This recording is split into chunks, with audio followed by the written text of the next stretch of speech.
creo que sería un buen paso antes de, sí, de empezar a hablar de evidencias o no de que exista un Dios, el que es un ¿Qué es Dios, ¿no? Dios? O sea, si es pues el señor con la barba blanca que te señala desde el cielo y te ilumina. Muchas gracias por preguntarme eso. ¿O de qué estaríamos hablando? Porque yo creo que el gran problema de las personas que se consideran agnósticas o ateas es que lo que no creen es en un Dios, que yo tampoco. O sea, hay un señor con barba blanca, efectivamente, con un cayado, una túnica, y además mirándote ceñudo y tal. Y yo digo, tal.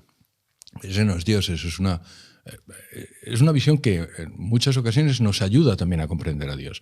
Pero eso no es Dios. Dios es una inteligencia, es una sustancia. Dicho en forma filosófica, es una sustancia racional, es una sustancia individual y racional, y una inteligencia que es omnipotente, que es omnisciente y que además es bondadosa, si quieres. Entonces, eso es Dios. Y muchas veces cuando hablo con personas que son agnósticas o ateas, si quito la palabra Dios y digo una superinteligencia, les es más fácil entenderlo. Pero es que eso es lo que es Dios. Una o sea, es un poder creador, simplemente. Sí, pero un poder personal. ¿Qué implica personal? Personal significa dos cosas, insisto. Una es que es individual. Personal de forma clásica se dice persona es una sustancia individual de naturaleza racional. ¿Vale? Que eso, para entenderlo, es que es algo individual y que es racional. Pero para efectos prácticos significa con alguien con quien te puedes comunicar. Vale. Es decir, personal significa... Nosotros pensamos persona como un hombre, un antropomorfo, pero no, es alguien con quien puedes comunicarte y tener una relación. Ese es el Dios de la ciencia. El Dios de la ciencia no es una fuerza que nos dejó, sino una persona, en este sentido, que cuida de su creación. Vale. Pero antes decías que al ateo se le desmonta todo en el momento que tiene que haber un inicio. Sí. Y por lo tanto tiene que haber un creador. Pero entonces, desde el punto de vista creyente, tiene que haber un creador del creador. No. ¿Cuál es el inicio? ¿Cuál es el punto de partida, el punto cero real? ¿O siempre estuvo? Vamos a ver. El ateísmo antiguamente lo que decía es que el universo era eterno, ¿verdad? Y no creado. Bien. Y no tiene ningún problema con eso, ¿verdad? No hay ningún problema con un universo eterno y no creado para un ateo. Y ahora lo que yo digo es cambia la palabra universo por Dios. Es eterno y no creado. Y entonces sí empiezan a tener un problema. Entonces el problema no es por el concepto de eternidad ni de no ser creado, sino el problema es porque le pongo esos atributos a algo que llamamos Dios. La primera respuesta es, el problema de eternidad y de no ser creado no representa un problema para el ateísmo, porque siempre creyó que el universo era así. Ahora que sabemos que no es así, tienen un problema. Y ahora para contestar tu pregunta directamente, Dios es precisamente el que es. Dice cuando en la Biblia, cuando Dios habla a Moisés, dice, yo soy el que soy. ¿Y qué quiere decir eso, Pedro? Habrá un momento en que no estés aquí. Habrá un momento en que yo no esté aquí. ¿Vale? ¿Eso qué quiere decir? Que mi esencia es la contingencia, es decir, que yo hubo un momento en que no estuve, luego estoy y luego dejaré de estar. Bien, pues la esencia de Dios es la existencia, es decir, Él siempre es. Él es el que es. Él es eterno e increado.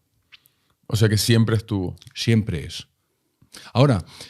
Pero, y de igual forma no pudo estar siempre el universo también. Pero es que sabemos que no. Es que ahora sabemos, fuera de toda duda, forma parte del modelo cosmológico estándar, que el Big Bang, que hubo una explosión hace 13.751 millones de años, que creó todo lo material y el tiempo y el espacio, lo sabemos fuera de toda duda. Se ha demostrado primero teóricamente, lo hizo el padre Lemaitre, luego hay unos teoremas de la singularidad de Hawking y Penrose, después se ha comprobado con el satélite Relict 1, después se ha comprobado con el satélite COBE, luego se ha comprobado con el satélite VMAP. Últimamente se ha hecho hasta los desarrollos teóricos de tres señores que se llaman Bordeville y Kenny-Guth, que dicen el teorema del límite del tiempo pasado, es decir, el universo tuvo un principio. Necesariamente tuvo un principio. Vamos a aceptarlo. Ahora vamos a vivir con esa... ¿sabes? Y entonces, si el universo tuvo un principio, tiene que haber alguien fuera del universo que lo creó. Y ahora, desde siempre, este es el problema. El concepto tiempo es una magnitud física y nos cuesta entender eso. El tiempo es físico. Quiere decir que hubo una época en que no había tiempo. Antes del Big Bang no había tiempo. ¿Qué quiere decir eso? Que quien creó... Antes del Big Bang tampoco había materia. No. Toda la materia. Claro, pero si hubiera tiempo sería absolutamente irrelevante porque es el tiempo en la nada, por lo tanto no tiene sentido ninguno. Pero efectivamente tampoco hay ni materia ni espacio. Mira, el universo, contrariamente a lo que creemos, es enorme, es inmenso, tal, pero tiene 10 elevado a 53 kilogramos de masa. Se sabe cuánto tiene el universo. Se sabe que tiene un 4.8% de materia visible, un 20% de materia oscura y un 70% de energía oscura. Se sabe. Dicho de otra forma, y como suelo decir, no hay más cera que la que arde. El universo no es ni eterno y además tiene límites. Y ahora, eso efectivamente ya te pone con la necesidad de decir, bueno, entonces, ¿quién creó esto? Pero es que hay otra cosa. La segunda ley de la termodinámica dice también que el universo tendrá un final. Curiosamente, el que primero modelizó la segunda ley de la termodinámica es otro señor católico que se llama Boltzmann, que a él le hicieron la vida imposible. También por esto, igual que se le hicieron al padre Mete. Y lo que básicamente decía, esto se va a acabar. Habrá una cosa que se llama la muerte térmica del universo. Esto no va a pasar hoy, ni cuando vean este podcast dentro de lo que haga. Tranquilo, pero pasará dentro de trillones de años. ¿Y en qué consistiría? Pues consiste en que todas las estrellas se dejan de formar. Después se apagan. Los agujeros negros aumentan. La energía aumenta. La energía oscura aumenta. Y al final hay lo que se llama un decaimiento hasta de los protones. Es decir, el universo decae. ¿Por qué? Porque la segunda ley de la termodinámica, esto va a ser, para todos los que no son científicos parece que es muy, muy raro, pero realmente es muy sencilla. Lo único que dice es que el desorden aumenta. Eso que se llama la entropía. Esto lo voy a decir para que luego lo vea. Esto es como la habitación de mi hija Isabel. ¿Sabes? Que si la dejas, ella sola aumenta el desorden. Eso es lo que dice la segunda ley de la termodinámica. Que es como la habitación de mi hija Isabel. Salvo que le metas una fuerza desde fuera. Es decir, salvo que la ordenes.